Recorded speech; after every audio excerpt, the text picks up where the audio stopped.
बहुत प्रयास किया, लेकिन माँ ने उसको डांट कर चुप करा दिया और ठाकुर जी के भीगे हुए वस्त्रों को बदलने लगी। अगले दिन जब माँ ने गोलू को अनाज पिसवाने का काम दिया तो बिहारी जी फिर अनाज का कनस्तर ले आए और माँ को ठाकुर जी के वस्त्रों के ऊपर सूखा आटा पड़ा मिला। तो माँ ने फिर गोलू को डांटा कि तुझे पता नहीं कि ये हमारे भगवान हैं और तू भगवान के साथ शरारत करता है। आज तूने फिर इनके ऊपर आटा फेंका है। तो गोलू शपथ लेकर कहने लगा, नहीं माँ, मैंने कोई शरारत नहीं करी है। ये तो मेरे हाथ से गेहूं का कनस्तर लेकर खुद पिसवा कर आए हैं। गोलू की माँ आज बहुत गुस्सा हुई। अगले दिन फिर माँ बोली, बेटा गोलू, आज तुम्हारे बाबा बाहर गांव से वापस लौट आएंगे।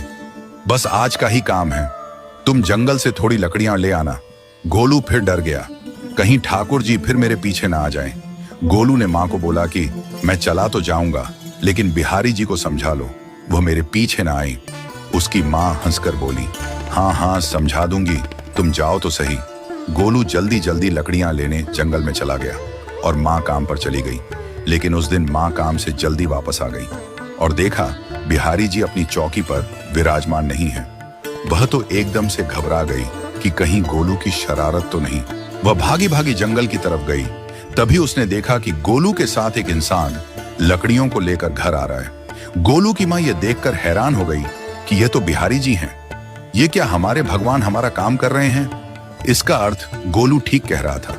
वह जल्दी जल्दी भागकर ठाकुर जी के पास गई और लकड़ियां उनके हाथ से लेते हुए उनके चरणों में गिरकर रोती हुई बोली, हे बिहारी जी, ये आप क्या कर रहे हो? मुंह गरीब का काम क्यों कर रहे हो? ठाकुर जी मुस्कुराते हुए बोले, हमें तो तेरे बेटे पर बहुत प्यार आता है। सब लोग हमें भगवान समझते हैं, लेकिन एक तेरा बेटा ही था जो हमको अपना मानता था। अपना मानकर वो हमें डांट भी देता था, हमारे साथ गुस्सा भी करता था, और जो हमें एक बार अपना मान लेता है तो हम उसके मान के लिए उसके ही हो जाते हैं।